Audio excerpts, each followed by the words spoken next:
Hey yo pineapples, Ned Sheera back again with another brand new deck profile courtesy of Battle of Legends Armageddon. I'm bringing to you an Appliancer deck list that I've been playtesting. This deck is a heck of a lot of fun. I highly recommend it if you are bored of the meta. By all means, pick up this deck. It's very cheap. It's very fun, and I'm just going to get straight into the deck profile.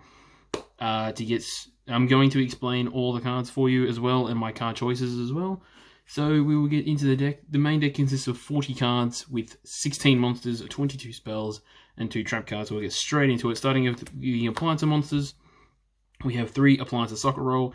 This is your key card for the deck. All the Appliancer monsters have 2 effects. This one's while on field.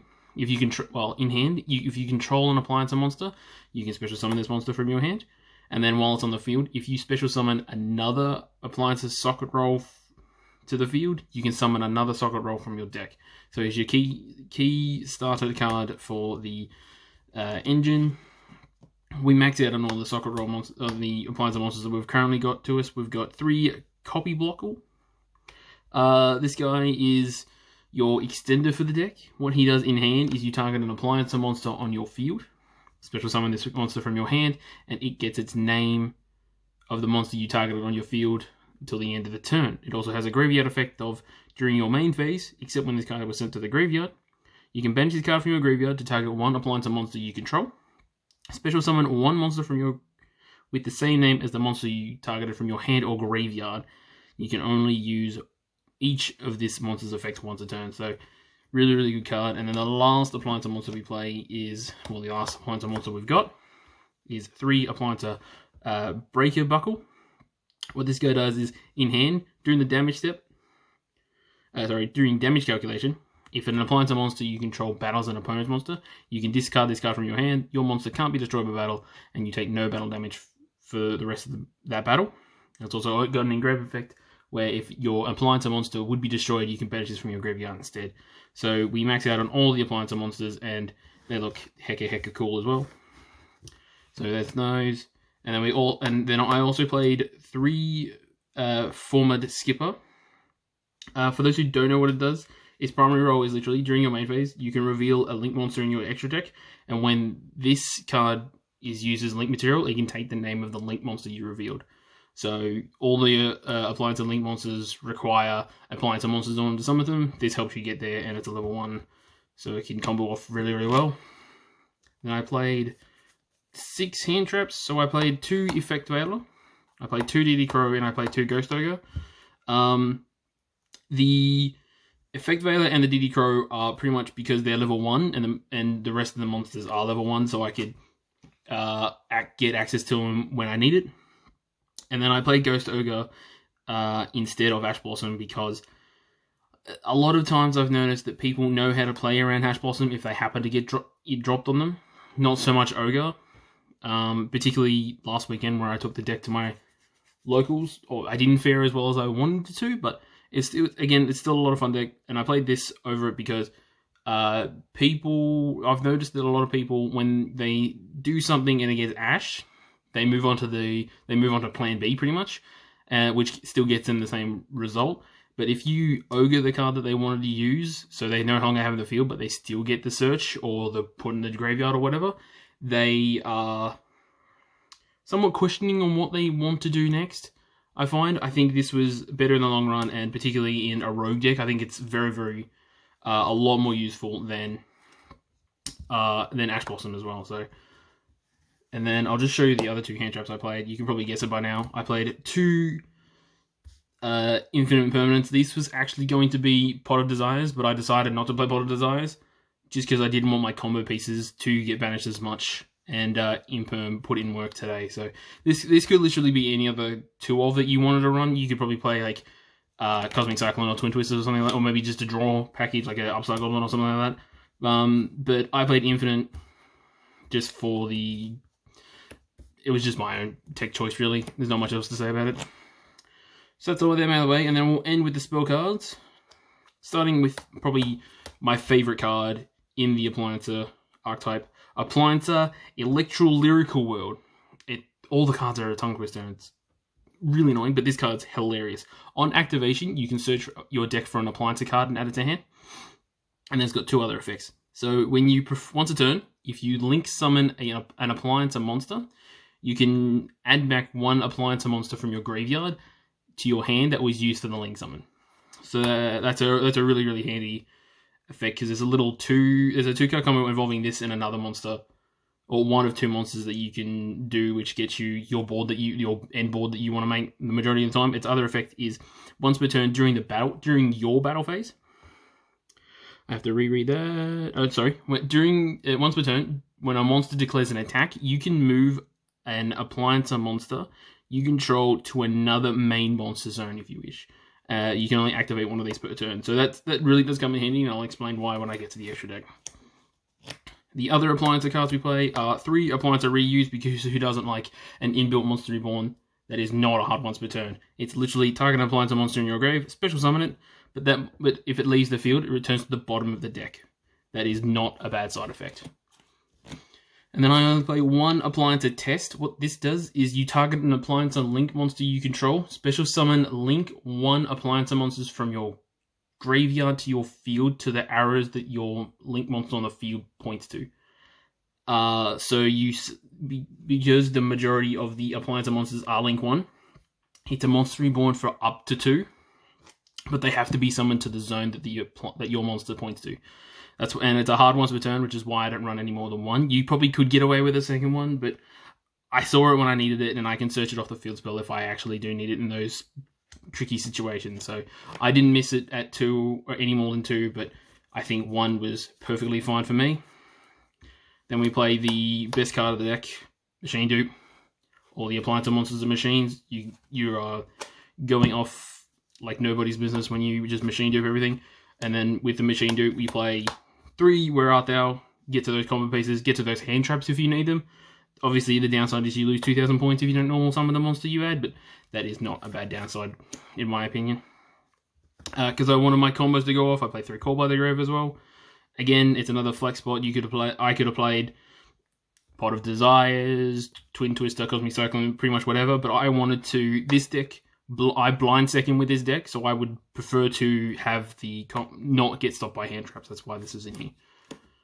And then the power one-offs of the 1 Terraforming, the 1 Monster Reborn, the 1 for 1, and then I also played the 1 Pot of Avarice, just in case on turn 3 or 4, you can just shuffle them all back and start again. 4 Monster Reborns in the deck, who doesn't like that? 1 for 1, because they're all level 1s, and it's a busted card, and then search for the, personally, in my opinion, the best card in this deck. So that is the 40 card main deck. Again, a great deal amount of fun. I thoroughly enjoy this deck. So we'll go into the extra deck, starting with the Appliancer Link monsters. I play 2 Appliancer Cetopus. I hope I pronounced that wrong correctly. Again, all the Appliancer Link monsters have the same ability of they cannot be used as link material the turn they are link summoned. This one in particular has an ability of, during damage calculation, if an Appliancer monster you control that is co-linked to this card battles an opponent's monster, you can have your monster gain attack equal to the number of co-linked monsters to this card times 1,000. So if it's co-linked to 2 monsters, your battling Appliancer monster gains 2,000. It's really, really good. If this card is linked, it cannot be targeted by your opponent's card effects or your opponent's attacks. And also, if a non-co-linked Appliancer monster is destroyed, either by battle or card effect, you get to draw a card. So he's your go-to to start off with, because he's the only Appliancer monster that points down. Spoiler alert. One of my personal favorite Appliancer monsters, Laundry Dragon. Again, can't be used as link material on the turn it's link summoned.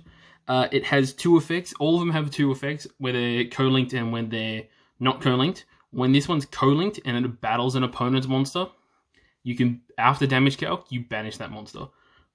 Absolutely insane. When it's not co-linked, when it battles an opponent's monster, you can instantly destroy that monster at the end of the damage step and then deal damage to your opponent equal to the attack strength of their monster.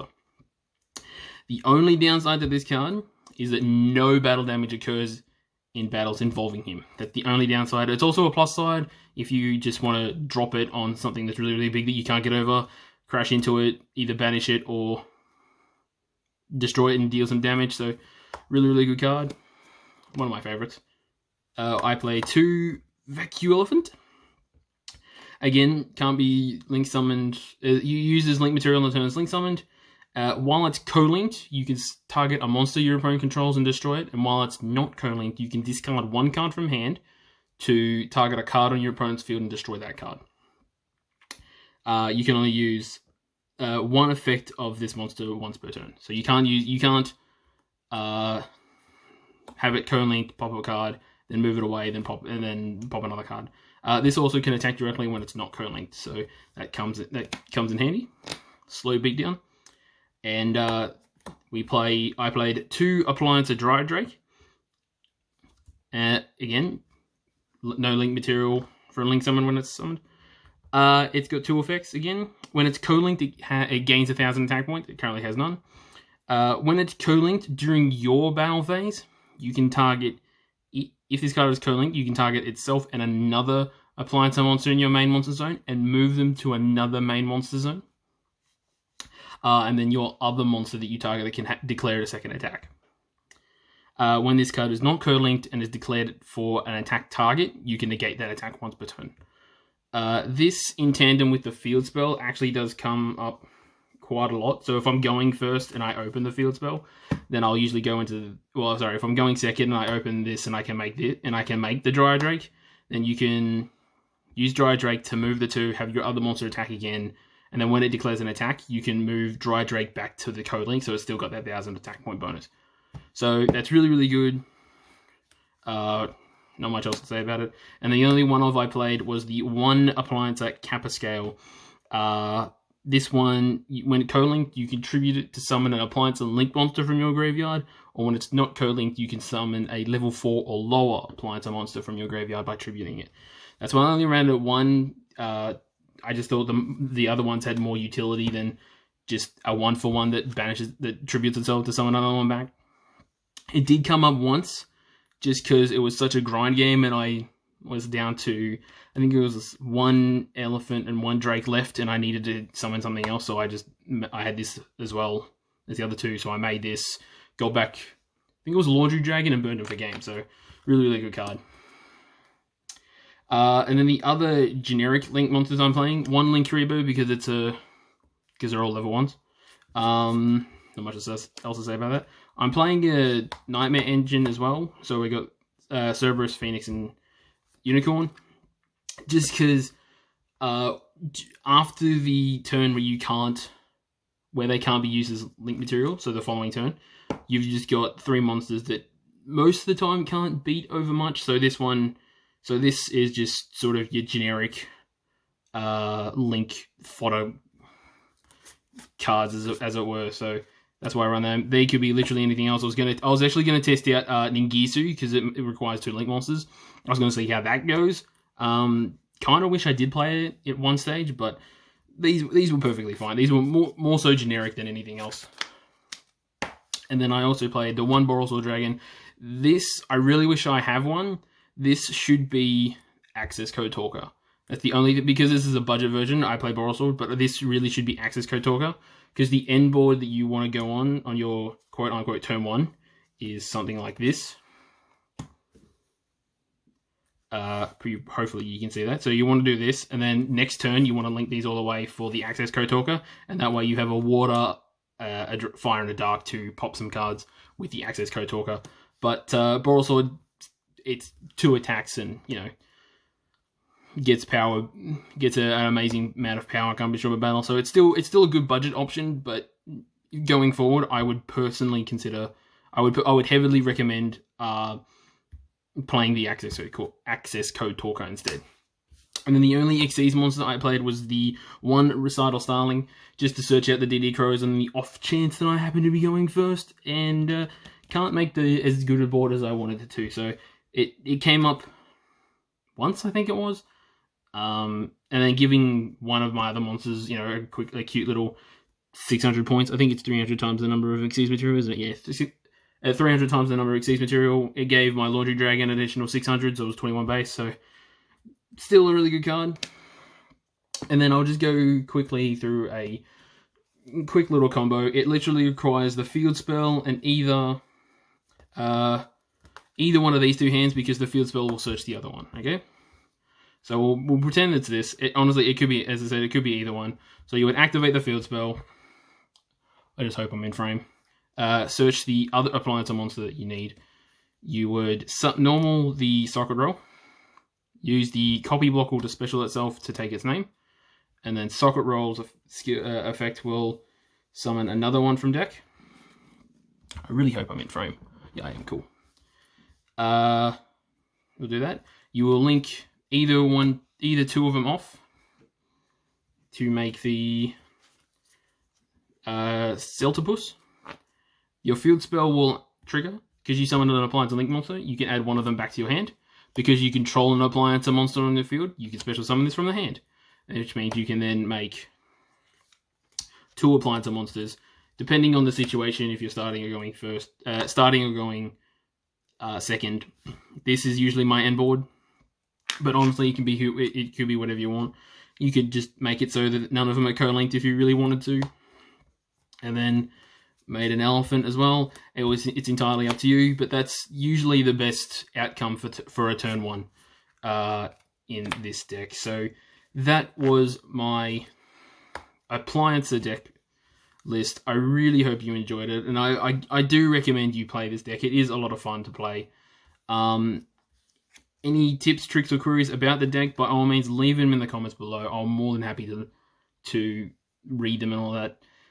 Thank you, Battles of Legend. I've got a new deck list coming up, hopefully later in the week. It's probably my favorite archetype coming out of the set, but other than that, if there's anything else you guys if you wish for me to record some live duels at my locals, I'll be more than happy to. Just leave a suggestion of maybe what decks you want to see in the near future. So other than that, guys, thanks for watching. I really hope you enjoyed it, and until next time, guys, peace.